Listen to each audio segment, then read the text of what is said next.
It's not something that you really should do logically. This role has been interpreted so beautifully. I think the Joker would like 30 Seconds to Mars. These videos are not for children. If you're a children, then piss off. Hey there, it's me, your least favorite YouTuber, the Infuso.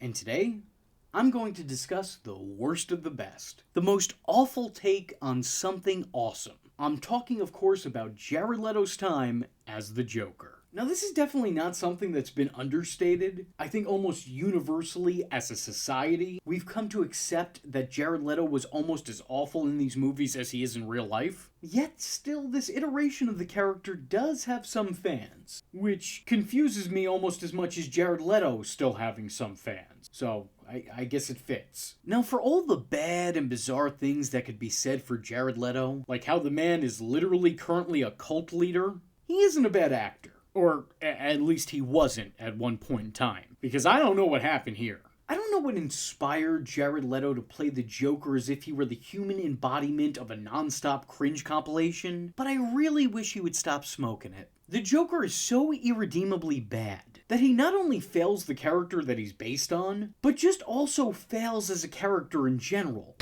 I could tell you meant that. He's an attack on the audience's senses, harmful to viewers' eyes and ears and the taste buds of anyone who has taste. If we're going to talk about how this guy fails, I mean, this guy fails on every level.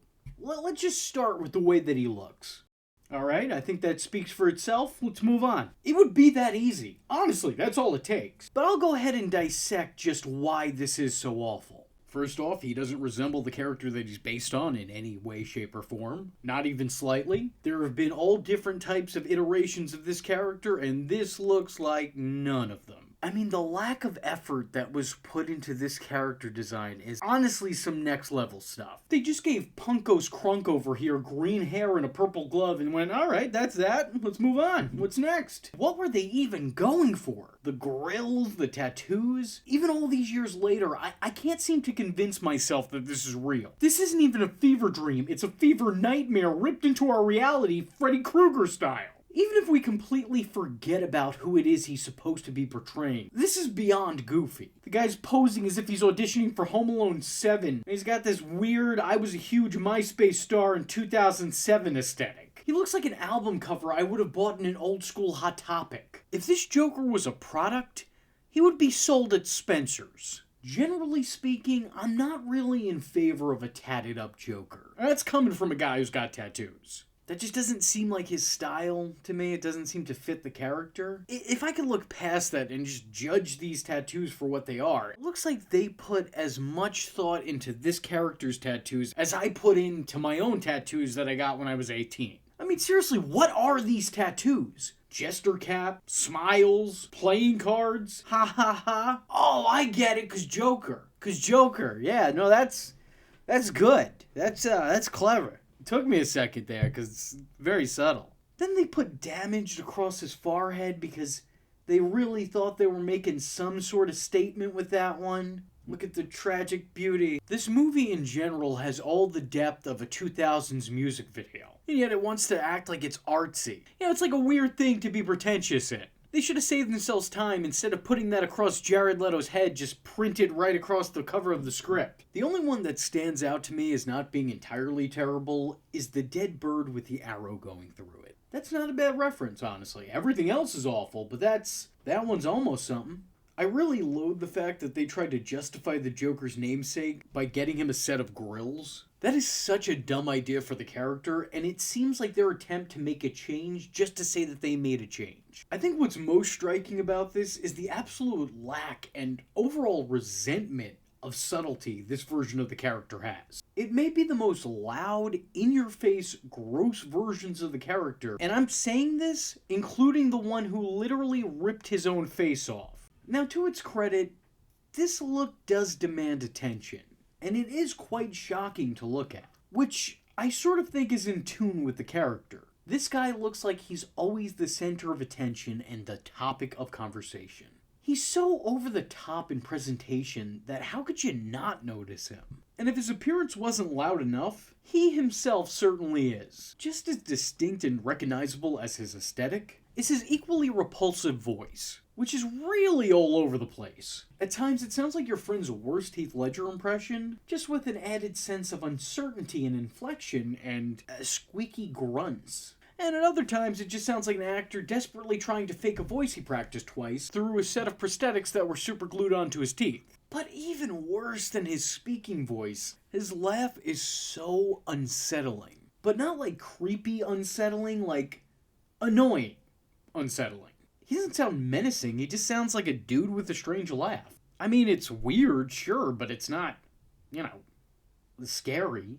The guy just sounds like he found something hysterical while he had a cold. Which leads me to ask, how did this guy get cast in this role? You cast a Joker who can't laugh? Or act, apparently? It just seems like that would be a pretty integral part of the character that you think would make or break a performance. The character doesn't get any better when it comes to characterization. He carries next to no qualities of the character that he's based on. I think out of everyone to ever play the character, he looks the most clueless in the role. But to his credit, he's also very confident in his incompetence. Jared Leto proudly struts around and puts passion into every part of this performance. You can really tell that he tried. Like, you could tell that he really tried. Really hard. He tried too hard. And because of that, the Joker comes off as very try-hard. There's never a moment with the character on screen where he feels genuine or authentic. There are definitely moments where you can feel the original character's unpredictability come through this performance, because you never know what he'll do next, and you'll never guess why he did it. In those ways, he feels true to the spirit of the source. But in every other way, he feels like a soulless attempt at modernizing a timeless classic. On some level, it feels like this movie was really trying to replicate Heath Ledger's performance, at least conceptually. Trying to depict the Joker as the mere concept of chaos. Except, this isn't the right movie for that type of character. That version of the Joker simply wouldn't work in this environment. That's a complex, three-dimensional character, and this is a very doofy comic book movie that prides itself with how edgy it is. This is neither the right time nor the right place for that type of character. Completely wrong enclosure. On top of that, it doesn't seem like the writing team could articulate the character's nature, so they just have the Joker come out and say, I am not someone who is loved. I'm an idea. Being that movies are a visual medium, the idea is to show and not tell. This not only tells and doesn't show, but this also insists upon itself. I am an idea. I guess to be fair, The Dark Knight's Joker spent a lot of the runtime self-analyzing his own actions as well. Guy's dialogue made it seem like he was writing a thesis for the movie that he was in. But at least in that case, the lines felt thought out and well written. Entirely inauthentic to the way real humans speak and would address situations, but well written and articulated nonetheless. To call Jared Leto's Joker a discount dollar store version of Heath Ledger's Joker would still be an insult to Heath Ledger. Ledger's Joker had depth, whereas I could stand in a puddle of Leto's Joker and not get wet. Because of this variant of the character essentially spitting in the face of subtlety while being showcased as an absolute nitwit, it's especially hard to buy into a lot of the story surrounding the character. I can't imagine a lunatic like him would wind up running a mob. I can imagine him dabbling in the criminal underworld, but taking it over seems like an impossibility. Much more importantly, it's hard for me to imagine that this Joker would be able to charm and seduce Harley into a life of villainy. It is still absolutely maddening to me how this movie depicted the Madman. If we're judging the performance based on the outrageousness of the character, then we could say it's a solid interpretation of Batman's greatest foe. However, what's missing is the reason, the method behind the madness. The Joker doesn't do things to serve his cause or further his agendas in this.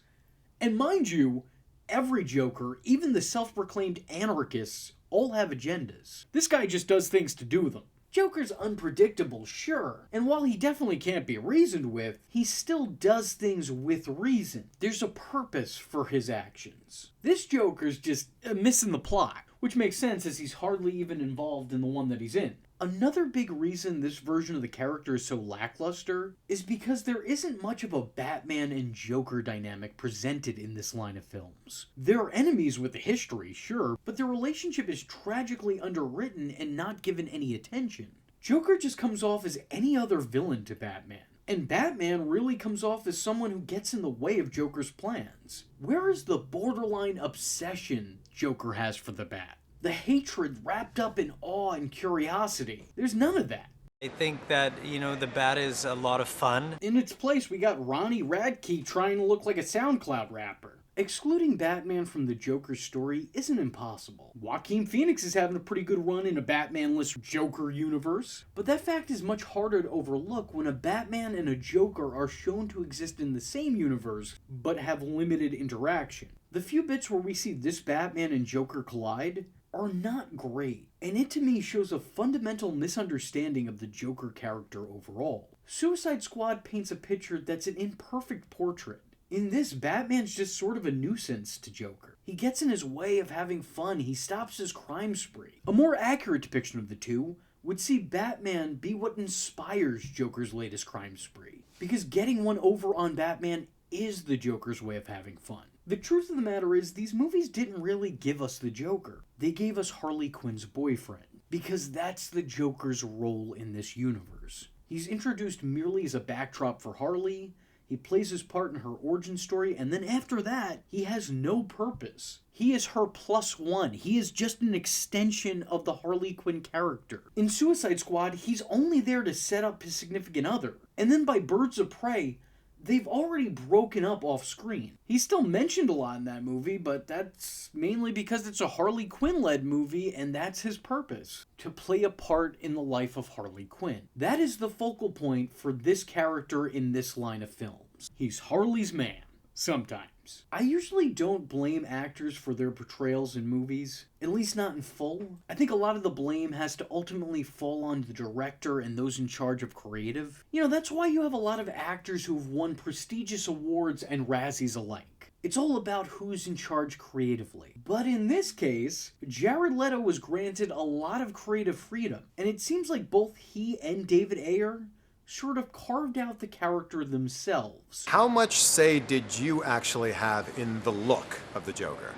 A lot. David Ayer and I really collaborated on the Joker. This is their creative baby, and I really wish that it would have been aborted. If this is their shared vision, as The Offspring once sang, you gotta keep them separate. Jared Leto was the master of his own destiny and destruction in this line of films, in this cinematic universe. Now, with all this being said, I'm willing to admit two things about this version of the character. One, I thought he and Margot Robbie worked very well together at times. That one scene of Joker performing Harley's rechristening, I think that's actually kind of great. I find it to be that movie's main highlight. While I think Jared Leto's Joker was completely intolerable throughout that entire movie, I do, however, think that Margot Robbie made him a little bit less intolerable. And two, despite it being entirely unneeded and completely unnecessary, and even though it was included in an extended ending epilogue that never needed to exist, Zack Snyder directed Jared Leto to a significantly better performance with a better overall character design. That scene in Zack Snyder's Justice League gave us everything that was missing in his prior depiction. We definitely get a better insight into his relationship with Batman. The obsession is suddenly present. Batman doesn't seem like an annoyance to the clown, but instead a driving factor. Although the clown does seem very much like an annoyance to him, which is right up the right alley. The Joker's speech pattern is also much better here, and much closer to the original character. Unfortunately, he's still being played by Jared Leto, so you still get lines like this. Besides, who's gonna give you a reach around? But, what can you do? It can only be so good. This is honestly the best use of this version of the character, and I think that in this one scene, it's good enough to be a passable performance. It's not great by any means, but it's pretty okay. And pretty okay is an upgrade of seismic proportions in compared to the travesty that came before it. If we would have gotten more of this version of the character, I think everyone, myself included, would have been much more favorable of him. but I still don't think that he would have made a lot of top 10 lists. Seeing what we got and what we could have gotten makes this feel like a real missed opportunity. Jared Leto's Joker could have been better. I don't think he was ever going to be a great Joker, but I do think he might have been able to be a good one. Under the right supervision, given the right guidance, and given significantly less creative control. Ultimately, without a shadow of a doubt, for all the reasons I've listed, and even a couple more that I haven't, I believe this is the all-time worst Joker. Usually this is the part where I ask you to leave a comment, but in lieu of a phrase to repeat, I'm going to ask that everyone who liked this video let me know by giving me their own take in the comment section below. Was this the worst Joker? Let me know. And if it isn't, then who is? Because I've seen I think almost every Joker, and I don't think that there ever could be one worse than this. I mean, Young Justice is cutting it pretty close. Sorry, Brent. Yeah, I don't think that there's any worse than this. This is an all-time low. Anyway, with all that being said, I was your least favorite YouTuber, Infuso, and I thank you for watching. Hope to see you in the next one. I am vengeance. I am the night, and that was Infuso. Just remember, if you're not tuning in, then you're missing out. So, if you like the words that came out of his mouth hole, and you too would like to become a V-generate, don't forget to like and subscribe. Thanks for watching, nerds! And if you're not joining the fun, you're in for one bad day. And you know what they say about having one bad day?